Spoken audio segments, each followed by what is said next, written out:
You know that feeling, right? That sudden, pit in your stomach when an unexpected bill lands. Oh, yeah. Maybe the car repair costs way more than you thought, or you spot a leak in the ceiling, or boom, surprise medical expense. And even if technically you can cover it, there's still that jolt, that feeling of money just flying out the door. Yeah. It throws everything off. It absolutely does. And it's interesting, that emotional hit. Sometimes it's way bigger than the actual financial number, even for people who are doing okay financially. It's that loss of control feeling, I think. It's universal. Well, that's exactly what we're diving into today, how to transform that, that dread into something more like peace, security. We're going to unpack how money stress really, truly affects your whole well-being, not just the bank account, but mentally, physically. Right. And then pivot to some really practical stuff. Strategies to not just manage money, but to handle the emotional side of it too. Yeah, it's about building real security, cutting down the stress, finding more peace with your finances. Because it's all connected, isn't it? Financial state, overall health. Deeply connected, undeniably. And we've looked at some great insights from real experiences and expert advice that really nail this connection. Okay, so let's start there. This hidden burden. How do we even spot the signs?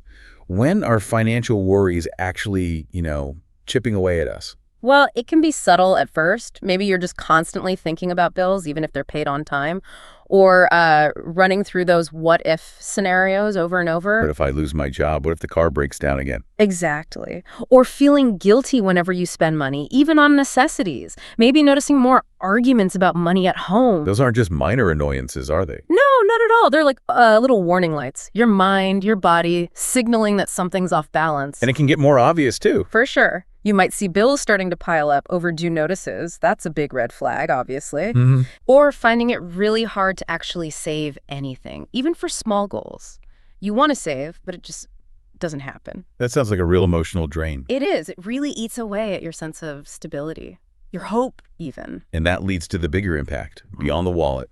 The personal toll, the relational stuff. Yeah, psychologically, we're talking anxiety, maybe even depression creeping in, feelings of inadequacy, like you're failing, helplessness. Isolation, too. Oh, definitely isolation. That's a sneaky one. There's such a stigma around money troubles, right? So people often hesitate to talk about it. Friends, family, they worry about being judged. So you keep it bottled up. Exactly. And that silence just makes the loneliness and despair worse. It becomes this vicious cycle. And it doesn't just hit the individual, it can strain the whole household. More conflict, less connection, maybe even drifting away from friends. It's like a quiet erosion of your quality of life. Wow. Okay, so we've got the mental side, the relationship side, which is huge already. Yeah. But you mentioned physical health, too. How does money stress actually affect our bodies? It's pretty stark, actually. Chronic stress from worrying about money, it doesn't just stay in your head. Right. It manifests physically. We see clear links to things like persistent headaches, digestive issues, even increased risk for heart problems, cardiovascular diseases. Seriously. Seriously. It's a powerful reminder. Mental health, physical health, financial health, they're all tangled together. And it probably spirals, right? Precisely. When you're under that constant financial strain, what's the first thing that often goes out the window? Self-care. Yep. Self-care. Maybe you skip workouts because you're stressed or exhausted. Maybe you reach for cheaper, less healthy food because it's faster or easier. Or put off going to the doctor or dentist. Exactly. Avoiding preventive care because you're worried about the cost or just don't feel like you have the time or energy. And that creates that vicious cycle you mentioned. It really does. Poor physical health makes the financial strain worse, which makes your health worse. It's tough to break. So tackling your financial well-being, it's actually a holistic health move. It's way bigger than just money. It's about you. Okay, given how deep this impact goes, the big question is, what can we do about it? And it seems like the first step involves a shift in thinking, anticipating the unpredictable. It's a great way to frame it, yeah. Because let's face it, unexpected expenses, they will happen. That's just life. Right, you can't avoid them forever. You can't. So the trick isn't avoiding them, it's expecting them, preparing for them. We saw this great example, a 25-year-old hit with a $1,200 car repair. Okay. They could afford it, technically, but they still felt, quote, bummed out and ticked off. that emotional reaction was strong. Oh, I get that. Totally relatable. Even if the numbers work, the surprise itself feels like a setback, like you're constantly putting out fires. Exactly. But someone else looking at a similar situation said, having the money ready, it turned a potential crisis into just an inconvenience. Okay.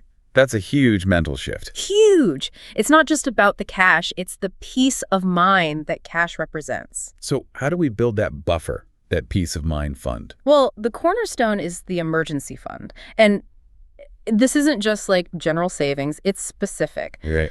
Money set aside for the big, truly unexpected stuff.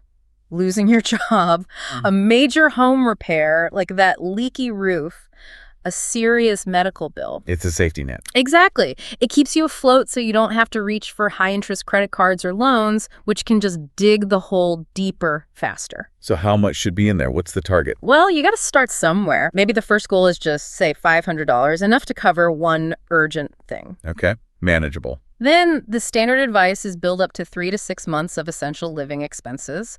But, if you're a freelancer or your job's kind of specialized, maybe you want a bigger cushion. 6 months, 9 months, even more. It's about what helps you sleep at night. That's the key. What lets you relax? And where do we keep this magic money? Not under the mattress, I assume. No, probably not the mattress. The advice is clear. A high-yield savings account. Why high yield specifically? Well, a few reasons. It needs to be safe, so federally insured. Right. It should earn some interest to at least try and keep pace with inflation. And crucially, you need quick access. Emergencies don't wait for business hours. Right. And here's the big psychological tip. Keep it separate. Separate from your everyday checking account. Why separate? Out of sight, out of mind. Oh, well, out of temptation, mostly. You don't want to accidentally dip into your emergency fund for, like, pizza night or a weekend getaway. That separation is key. And it actually leads nicely into this other idea, sinking funds or true expenses. What's that about? Yes. Okay, so if the emergency fund is for the stuff you hope never happens, Right. sinking funds are for the stuff you know will happen eventually. You just don't know exactly when or how much. Like what? Give me examples. Okay, think annual bills, Yeah. car registration, maybe property taxes, routine car maintenance, oil changes, new tires eventually, medical stuff that's predictable but not monthly, like eye exams, dental cleanings, contacts. Even saving for planned things counts, like a vacation or a down payment. So you're basically smoothing out those lunky, irregular expenses. Exactly. Yeah. You're bringing the inevitable into your regular budget. I remember reading about someone who tracked their car repair fund, budgeted $1,100 for the year. Okay. When they needed a new starter, tires, oil changes, the money was just there, ready, no panic. Takes the sting out of it. Totally. Another example, a homeowner facing a sudden $2,900 brake job. Ouch. But because they had that money specifically set aside in a sinking fund, it wasn't a crisis. It felt, quote, according to plan. It changes it from a disaster to just an expense you planned for. Precisely. It reinforces that emotional security we talked about. When the money's already earmarked spending, it doesn't feel like a loss. It feels like executing the plan takes the emotional weight right off. It really does. Okay, so for people listening thinking, this sounds great, how do I actually do this? How do you build these funds? What are the steps? First step is clarity. Figure out your total goal. How much for emergencies? How much for each sinking fund category? Get specific. Yeah, get specific. Then break that big number down. Make it smaller, monthly targets, much less scary that way. Makes it feel achievable. Right.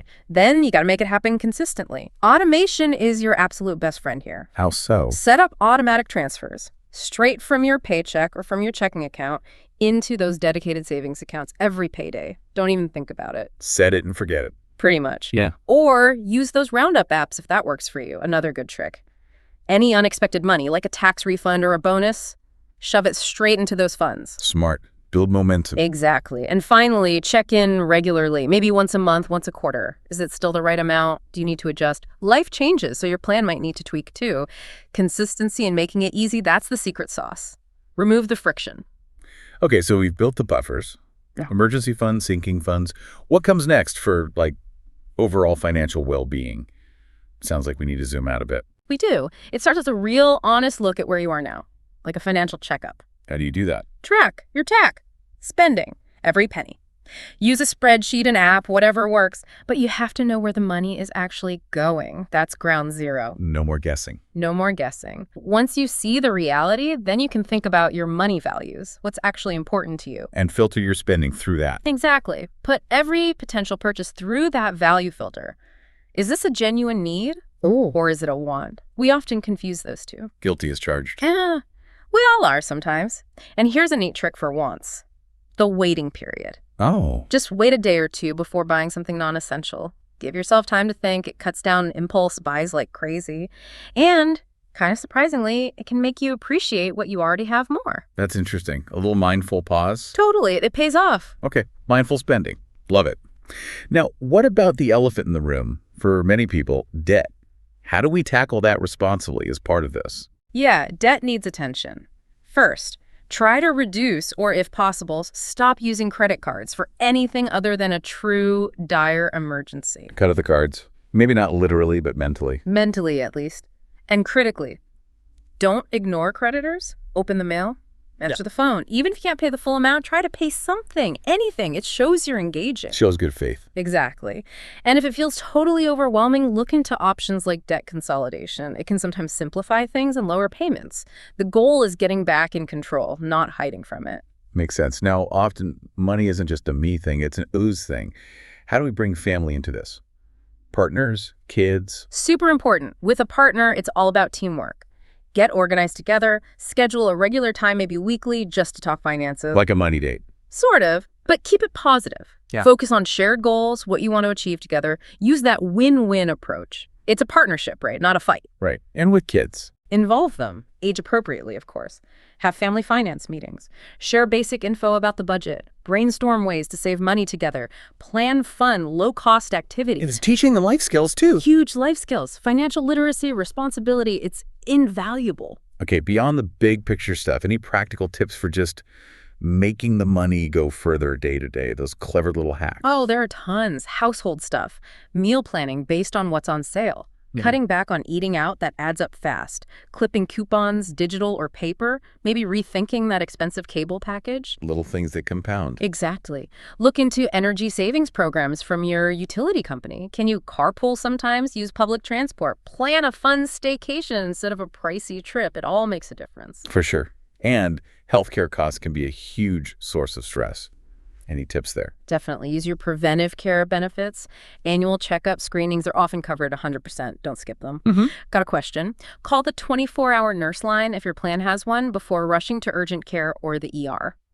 Opt for urgent care over the ER for non-life-threatening things. Huge cost difference. Always ask if there's a generic option for prescriptions. Stay in-network for doctors and hospitals. Use the tools your health plan provides. Right. Price comparison tools for procedures, and if you have access to an FSA or HSA, a flexible spending account or health savings account, use it. Saving pre-tax money for medical costs is a fantastic benefit. These things really can lower your out-of-pocket expenses and ease that anxiety. Okay, we've covered a lot of ground. The stress, the buffers, the management, the family. But it feels like the bedrock underneath all of this is mindset. Mastering the mindset for financial peace. Absolutely. And a core idea here is seeing money for what it is, a tool and nothing more. How does that help practically? Well, if money is just a tool, it helps detach your self-worth from your bank balance. Right. That sudden bill, it stops feeling like a personal failure. It's just a challenge for the tool you manage. Takes the sting out. Turns fear into problem solving. Exactly. Money isn't judging you. It's not the source of fear. It's just a lever. That mental shift, that's where real empowerment starts. Way beyond any spreadsheet. Taking the emotion out. Uh, And related to that, embracing the bumps. I like that line. Life isn't a straight line, it's bumpy. Accepting that, just knowing that bumps will happen, it cushions the blow, that car repair, that leaky roof. It's not the universe picking on you, it's just a bump. And hopefully you're prepared. It builds resilience. And mindfulness comes back in here too, right? Not just the waiting period for purchases. Mindfulness in action through regular financial check-ins, setting aside time, maybe monthly, just to look, review spending, check savings goals, adjust the budget. It's not a punishment, it's like financial self-care. Exactly. It builds accountability, helps you make conscious choices that actually align with what you value. I like the idea of visualizing goals too, like a vision board, but for finances. A reminder of why you're doing this. That can be super motivating, yeah. And one last really interesting point was managing secondary stress, meaning the stress you feel from other people's money problems, maybe a friend, family member. Oh, right. That can be draining. Yeah. How do you handle that? It's a balancing act. Empathy versus sympathy, or maybe detachment. The advice is stay calm yourself. Let them vent. Really try to understand their perspective, their feelings about it. But without taking it all on yourself. Exactly. Don't absorb their stress. Offer support, but protect your own peace. Practice good self-care. You can be there for someone without letting their storm sink your boat. That's wise. And honestly, all the general stress management stuff applies here too. Minimize negativity where you can. Practice gratitude, healthy habits, routine, remember that phrase. Do what you can, accept what you must. Redirect anxious thoughts. It's all part of overall well-being, financial or otherwise. Wow. This has been incredibly thorough. I think the biggest takeaway for me is that financial well-being, it's just so much more than the numbers. It's resilience, it's managing emotions, it's building systems for peace of mind. It's really about shifting from that feeling of dread about unexpected stuff to feeling reinforced, in control, calm even. It really is. It's changing that whole relationship with money. No. From fear or anxiety to confidence and, calm. It just highlights so clearly how financial health is woven into mental and physical health. It's not separate. So as we wrap up, here's something to chew on. What if true financial freedom isn't just about having a massive pile of money? What if it's more about cultivating a mindset that lets you handle whatever life throws at you, finding peace in the journey no matter how bumpy that road gets? How can a more mindful, intentional approach to your money transform not just your finances, but your whole life? Yeah. Making it richer in ways maybe you haven't even considered. Something to think about. Until next time, keep diving deep.